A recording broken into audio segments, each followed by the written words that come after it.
My name is Michael Harding. I'm 47 years old and I work with my hands. I fix things. I build things. For most of my life, I've been invisible to my family, and that invisibility became my superpower. This is my story. My mother always said that some people were meant to shine and others were meant to fade. She said this while looking directly at me. My brother Derek was the shining one. He wore expensive suits, drove sports cars, and told stories at dinner that made everyone laugh. I wore work boots and came home tired. That was the difference between us, according to her. The estate meeting happened on a Tuesday in March. My father had died 2 months earlier. He'd been sick for a long time, and I was the one who sat with him at night, the one who helped him stand when his legs wouldn't work, the one who held his hand when he couldn't sleep. But that Tuesday, none of that seemed to matter. We sat in a lawyer's office, my mother, Derek, and me, and my mother started talking about dividing what father had left behind. Michael contributed nothing, she said flatly. He should receive nothing. Derek smirked beside her, waiting to see how I'd react. I stayed quiet, taking mental notes of every word. My silence made Derek more confident. He leaned back in his chair like he'd already won. Father always said Michael was lazy, Derek added. A disappointment, someone who never tried hard enough. My mother nodded, agreeing with her favorite son. They didn't ask me to speak. They didn't ask me to explain. They just told the lawyer to give me the smallest piece, barely anything, and kept the rest for themselves. When the meeting ended, I stood up slowly. My mother looked at me with cold eyes. You should be grateful we're giving you anything, she said. But then my father's lawyer pulled me aside and handed me a sealed folder. Your father wanted you to have this, he whispered. He said you'd know what to do with it when the time came. I walked out of that office carrying a folder I hadn't known existed. Inside, I would later discover, was everything. That night, I sat alone in my small apartment and opened the folder. My hands were shaking. Inside were documents I'd never seen before, deeds, receipts, bank statements, and a letter written in my father's handwriting. As I read, my chest tightened, but not with anger, with understanding. The papers told a story nobody in my family knew. For 30 years, I'd been giving money to people who claimed I had nothing to give. Mortgages, property taxes, medical bills, car repairs. My father had documented it all. Every payment I'd made. Every time I'd transferred money to help keep the house standing. Every dollar I'd sent when my mother called crying about bills. My father had written, Michael doesn't know I've kept this record. I wanted him to know after I'm gone that I saw what he did. I saw his sacrifice. I'm sorry I never said it out loud, but I want him to have proof that his family used him, even if I was too weak to stop it. I read those words 3 times. My father had seen. My father had known. He just hadn't been strong enough to protect me from my mother's cruelty or Derek's arrogance, but he'd prepared me for what came next. That night I didn't cry. Instead, I began considering how to rebuild my life, and I realized something important. I already knew how. The next morning, I bought my first set of professional renovation tools. I'd been working odd carpentry jobs for years, but I'd never pursued it seriously. Why would I when my family needed money? That day changed everything. I found my first client, an elderly couple on Maple Street who needed their porch repaired. I worked alone, measuring twice, cutting once. My father's voice echoed in my mind while I worked. Do it right or don't do it. My mother's voice was there too, but it was different now. It fueled me instead of hurting me. I wasn't trying to prove myself to her anymore. I was proving something to myself. That first job took 3 weeks. When the elderly couple saw their finished porch, the woman cried. You're an artist, she said. I didn't feel like an artist. I felt like someone who'd finally stopped waiting for permission to matter. I saved every penny from that job and documented every expense in a small notebook. Discipline would be my foundation. A week after I finished that porch, I overheard Derek bragging at a social gathering.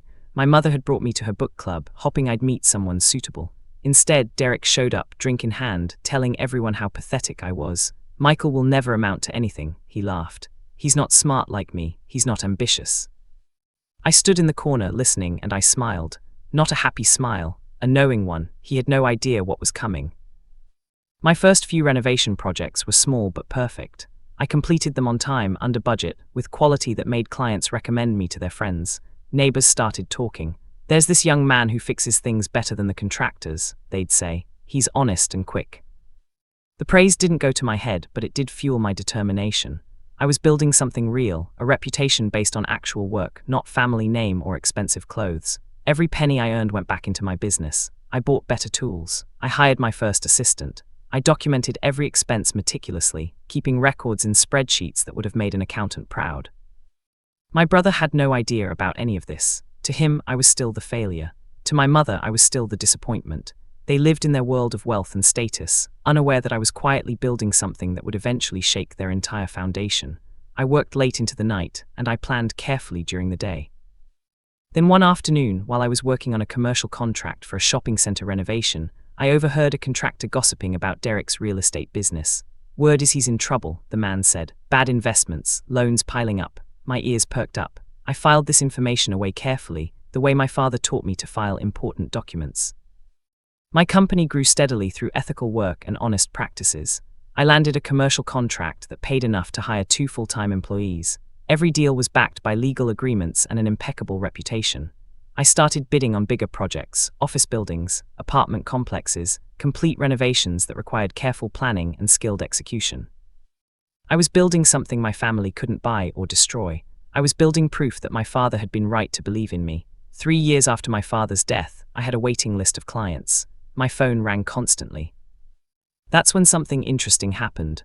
Derek, desperate for contractors for a property project, unknowingly hired my company. He didn't recognize my name on the contract. He just saw that my crew was affordable and available. I kept my identity discreet, working behind the scenes while my team handled the day-to-day management. I knew eventually I'd face him on site. I was patient. I could wait for the right moment. Until then, I watched his business from a distance, watching him make poor decision after poor decision, taking loans he couldn't pay back, investing money he didn't have. That moment came on a Thursday in October. Derek showed up at his project site without warning. I was there, overseeing the structural repairs. He stormed through the work area, complaining about the pace and the cost, not recognizing me at first. I was covered in dust, my hair graying at the temples, my hands calloused from years of real work. "Who's in charge here?" he barked at one of my workers. I stepped forward calmly. Derek's eyes narrowed. Recognition flickered across his face, then confusion. "Michael, what are you doing here?" "I run this company," I said simply. "We're completing your renovation on schedule. Everything is on budget." Derek's face turned red. He didn't like being confused or confronted by me. He started belittling my workers, making crude jokes about their skills, unaware that every word was coming back to me. I listened quietly, taking mental notes, just like I had in that lawyer's office years ago. Before he left, Derek said something that made my decision final. "You know, you'll never be anything but a common laborer. Derek's developments will always be superior to whatever you're doing." I smiled at him and said nothing. He had no idea that I was already 20 steps ahead of him. I spent the next few months uncovering Derek's financial situation. It wasn't hard. Public records tell stories if you know how to read them. Derek's real estate ventures were drowning in debt. He'd taken out multiple loans using family property as collateral. My mother had signed on several of them as guarantor, which meant she was legally responsible if Derek couldn't pay. Most importantly, I discovered that Derek had borrowed significant money from banks and private investors. The properties he owned were heavily leveraged. One bad quarter, one failed project, and the whole structure would collapse. I also discovered something else. My father had actually owned several properties that Derek was now using as collateral without understanding the legal implications. I consulted with attorneys, legally and ethically. I explained my situation and asked what rights I had. The attorneys confirmed what I'd suspected. I had legitimate legal claim to repayment for decades of financial support documented in my father's records. More than that, I had claim to properties my father had owned and paid for. I wasn't going to retaliate emotionally or illegally. I was going to do this the right way, the way my father taught me. For weeks, I studied contracts, debt laws, and repayment schedules. I consulted my attorneys regularly, ensuring every move was completely legal and ethical. I identified the exact pressure points that would eventually force my family to acknowledge the truth, but I didn't rush. Rushing would be revenge, and revenge is messy. What I was planning was something different. It was justice. I created a detailed plan. First, I would acquire the critical liens and debts connected to Derek's properties. Then I would position myself as Derek's creditor, the person holding his financial fate in my hands. Everything would be legal. Everything would be documented. Everything would be within the law. My attorneys drew up papers for me to purchase several of Derek's debts from the banks holding them. This is completely legal. Debt can be bought and sold like any other asset. Derek wouldn't even know who was actually holding his loans. I calculated the total amount my family owed me based on my father's records. 47 years of contributions, financial support, and sacrifice. The number was staggering. Over $200,000 when calculated with legal interest and accounting for property my family had used without proper compensation. I had the leverage now. The question was when to use it. While Derek's empire was cracking, my company was thriving. I expanded my teams, hired smart managers who understood my vision, and began securing contracts for major housing projects. My reputation grew quietly, not through advertising or boasting, but through the quality of my work and the testimonials of satisfied clients. I bid on a state-funded housing project worth millions of dollars. It was the biggest opportunity my company had ever faced. My team prepared the proposal carefully. We showed our experience, our cost efficiency, and our commitment to quality. When the bid was announced, we won. My company would lead the renovation of 50 housing units for low-income families. It was during this time that Derek started publicly claiming Michael will never amount to anything. He said this at family dinners, at business gatherings, to people who worked with him. He had no idea that my influence was quietly spreading through the business community. Contractors knew me, developers knew me, city officials knew me because of my work on the state housing project. My mother still wore her designer clothes and pretended everything was perfect. But cracks were starting to show. Her friends were beginning to ask uncomfortable questions about why Derek's real estate company kept missing deadlines. I acquired the critical liens and debts connected to Derek's properties. Everything was public record, completely legal and transparent. My attorneys confirmed that Derek now owed me, through various legal instruments, tens of thousands of dollars in unpaid debts for prior mismanagement and loans he'd taken out without understanding the consequences. Derek remained unaware. He still thought of me as the failure in the family. He still bragged about his businesses and his wealth, not realizing that the ground beneath him was crumbling. My mother continued to act as though nothing was wrong, though I occasionally noticed her on the phone, speaking in hushed, worried tones. I documented everything, every debt, every lay-in, every legal connection between Derek's failing businesses and my legitimate claims. My attorneys reviewed everything multiple times. There were no loopholes. There was no way for Derek to escape this legally. I was patient. I could wait. The bill would come when the time was right. My mother continued flaunting wealth she believed she controlled. She hosted dinner parties and showed off new jewelry. She talked about her charitable work and her social standing. She had no idea that I had documented every transaction she'd benefited from without my consent. 30 years of financial support, 30 years of sacrifice, all of it recorded in my father's careful handwriting and my own meticulous spreadsheets. I watched her from a distance, and I made a decision. It was time to escalate, but only legally. It was time for them to understand what they'd done to me and what I was about to do to them. My attorneys drafted careful, legal letters referencing repayment for past debts. The letters were worded to appear routine, but were actually precise and devastating. They detailed every financial obligation, every property claim, and every legal leverage point I held. I smiled privately, knowing that my family was about to realize the truth. They'd spent years telling everyone I was worthless. Now they would discover that I was the only thing holding their entire financial structure together, and I was about to let it fall. Derek started seeking investors to bail out his failing real estate ventures. He was desperate now, though he tried to hide it. I positioned myself as a silent creditor, which meant I controlled the terms of any deals he might make. Derek, not knowing who his creditor actually was, called me one afternoon to negotiate terms. "I want to restructure my debt," he said over the phone. "I need a payment plan." "I'll consider it," I said calmly, not revealing my identity. "Send me your proposal." He had no idea he was speaking to his brother. He had no idea that I already knew exactly what he was going to propose before he said it. I held all the power, and he didn't even understand the game we were playing. After we hung up, I sat in my office and thought about my father. He would have approved of this approach, not because it was revenge, it wasn't, but because it was honest, it was legal, and it would force my family to finally take responsibility for their actions. I began sending polite but precise legal letters referencing repayment for past debts. The letters were carefully worded to look routine, but were actually devastating in their accuracy. Every amount was correct. Every date was documented. Every legal claim was solid.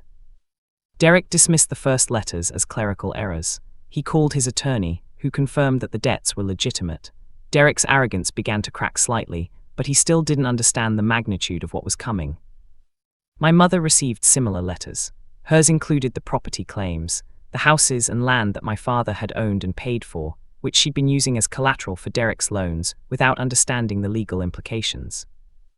I smiled privately in my office, knowing that they were about to realize the truth. They thought they could ignore me forever. They thought my silence meant weakness. They were about to discover their mistake. Local real estate colleagues started noticing that I was quietly securing contracts Derek had sought. He panicked, assuming it was coincidence. It wasn't. I was strategically positioning my company to dominate the market he'd been trying to control. Derek's phone calls became more frantic. "Michael, I need to talk to you," he'd say, "about business opportunities. I think we could work together." "Perhaps," I'd respond, "when you've settled your outstanding obligations." He didn't understand what I meant, but his attorney did. My attorneys were communicating with his attorneys now, and the reality was becoming clear. Derek was trapped in a web of debt, and the person holding most of those threads was me. My mother started calling too. "Michael, can we talk about your father's estate?" she'd ask, her voice uncertain for the first time. I'd listen, say nothing, and hang up. My silence was more powerful than any words I could have spoken. My company won the major state-funded housing project, the same one Derek had been pursuing. This was the breaking point for Derek. He finally understood that I wasn't just a common laborer. I was a serious businessman, and I was beating him at every turn. Derek started making desperate moves. He called family members, trying to explain his situation. My mother began asking him why my name kept surfacing in official contracts and business dealings. She was starting to understand that something had changed, but she still didn't grasp the full picture. I remained calm throughout all of this. I went to work, managed my company, and continued building my reputation. I didn't gloat, I didn't boast. I simply existed as a successful businessman while my family watched their world crumble. An article in the local business journal featured my company's work on the housing project. "Michael Harding's innovative approach to affordable housing is transforming our community," the article read. Derek read it and finally understood the magnitude of my success. My attorney drafted a comprehensive, itemized legal statement. It detailed everything my family owed me, all the amounts backed by receipts, loans, and property documents from my father's records. The total was $243,000, not including additional legal fees for processing the claims. It was the most honest bill my family had ever received. It represented 30 years of sacrifice, documented in meticulous detail. Every mortgage payment I'd made, every repair bill I'd covered, every emergency I'd solved by opening my wallet. I reviewed the document carefully with my attorney. Everything was perfect, everything was legal, everything was just. I scheduled delivery for the following week. I maintained my calm demeanor, but inside I felt my father's presence. He would have been proud. The certified envelopes arrived on Derek's doorstep and my mother's doorstep on the same Tuesday morning. Inside were the itemized bills. Derek opened his first and went pale. His mother called him immediately, her voice panicked. "Michael sent a bill for money, thousands of dollars. How is this possible?" They attempted to argue with the legal claims, but there was no ground to stand on. The evidence was perfect. The documentation was flawless. The legal arguments were airtight. My father's careful record-keeping had made this moment possible. Derek called an emergency meeting with his attorneys. My mother joined via conference call. They reviewed the bill together, calculating the interest, understanding the property claims, recognizing the liens. There was nothing they could do. The law was on my side. The facts were on my side. The moral high ground was entirely mine. I remained unreactive, letting the weight of their negligence and arrogance settle on them like a heavy blanket. Derek threatened lawsuits, claiming there were clerical mistakes. My mother called me cruel. They reached out to other family members, trying to build support for their position, but the evidence was irrefutable. My attorneys responded to every challenge with calm, legal, undeniable facts. I responded only in writing, legally correct and emotionally unmoved. Every letter from their attorneys received a detailed, documented response. Every threat received a calm clarification of the law. Derek's arrogance began to collapse piece by piece. His attorneys eventually called my attorneys and said something important. "Your client has a legitimate claim. Our clients understand they cannot win this in court." Derek called me personally, his voice broken. "How can you do this to your own family?" he asked. I didn't answer with anger or justification. I simply said, "You did this to yourself. I'm just showing you the bill." Then I hung up. I strategically positioned the repayment terms. Derek and my mother would have to work to repay me, or face foreclosure and seizure of property, entirely according to the law. They had no choice. The only alternative was bankruptcy, which would destroy their social standing completely. My mother called me with desperation in her voice. "Michael, please, let's talk about this. We can work something out." "We can," I agreed. "Here's the arrangement, repayment plan structured over 5 years. You both will work to earn the money. You'll learn budgeting and responsibility. You'll understand what real work feels like." She wanted to negotiate, but there was nothing to negotiate. The bill was final, the terms were legal. The power was entirely in my hands. For the first time in their lives, my family realized they had underestimated me. They thought my silence meant weakness. They thought my work meant failure. They were understanding now that they'd been wrong about everything. Derek and my mother began the structured repayment process. For the first time in their lives, they had to budget. They had to work. They had to make real sacrifices. Derek sold his sports car. My mother cancelled her country club membership. They experienced what real financial pressure felt like. I maintained complete composure throughout this process. I didn't gloat. I didn't boast. I simply let them face the natural consequences of their actions. This wasn't revenge, it was accountability. This wasn't cruelty, it was justice. My attorneys sent monthly statements detailing their payments, the remaining balance, and the timeline until completion. The numbers were stark and honest. Derek started understanding that dishonesty had consequences. My mother started learning that arrogance had costs. Around this time, Derek called me with a different tone in his voice. "Michael, I need help. My business is collapsing completely. Can you help?" I could have said no. I could have let him fail entirely. But that's not who I am. I'm my father's son. "I'll help you," I said, "but you'll work for it, and you'll understand exactly what you've lost." I offered Derek guidance on how to salvage his failing business. I mentored him, showing him the principles of honest work and sustainable growth. I ensured my mother's community projects continued, but funded from the repayments she owed me. My ethics remained completely intact. I was demonstrating something important. Power isn't just financial. Power is moral. Power is the ability to choose mercy even when you have the right to choose destruction. I could have let them suffer completely. Instead, I chose to lift them up, but on my terms, under my conditions. Derek started working with me on small projects. He wasn't my boss anymore. He was learning from me, the failure he'd mocked for so many years. The irony wasn't lost on him. Every day he understood more deeply what he'd missed by dismissing me. Friends and distant family members started learning the truth. Articles and contractors began praising me, quietly at first, then more openly. "Michael Harding's integrity is exactly what this business needs," they'd say. "He's transformed the industry in our region." My mother struggled to accept that she'd underestimated her own son for decades. She'd spent 30 years telling everyone I was worthless, and now she watched as they praised me instead. Derek had similar realizations. His younger brother, the one he'd called a disappointment, had become the most respected businessman in the area. The community recognized something genuine in me that my family had missed: consistency, honesty, and real value created through actual work. These qualities couldn't be bought or inherited. They had to be earned. I had earned them. My reputation became legendary, not because I bragged, but because my work spoke for itself. People trusted me. They recommended me. They wanted to work with me. This was something Derek and my mother could never have purchased with their inherited wealth. At a family gathering 6 months into the repayment plan, I presented the structured framework to Derek and my mother. I laid out the timeline, the terms, the remaining obligations. I explained their path forward and what complete repayment would look like. They attempted to argue, but they were defeated before they started. My calm demeanor amplified their desperation. I refused to engage in emotional drama or raised voices. I simply stated facts and expected them to understand. "I'm offering you something," I said finally. "I'm offering you the chance to make this right, to work, to earn your way back to stability. You can accept this or you can face legal consequences. The choice is yours." They chose acceptance. They had no other option. I finished by saying something my father would have approved of. "Respect and honesty matter more than pride. You taught me the opposite, but I chose to learn differently. Now you'll learn too." Derek and my mother began honoring their obligations. They didn't do it happily, but they did it. Each month they made their payments. Each quarter they reduced their debt. Other family members started seeing Michael as the true backbone of the family, not because I'd forced them to see it, but because the evidence was undeniable. I never revealed all my leverage points. Derek didn't know about all the additional claims I still held in reserve. My mother didn't understand that I could have taken even more. I'd chosen restraint. I'd chosen to give them a path to redemption rather than total destruction.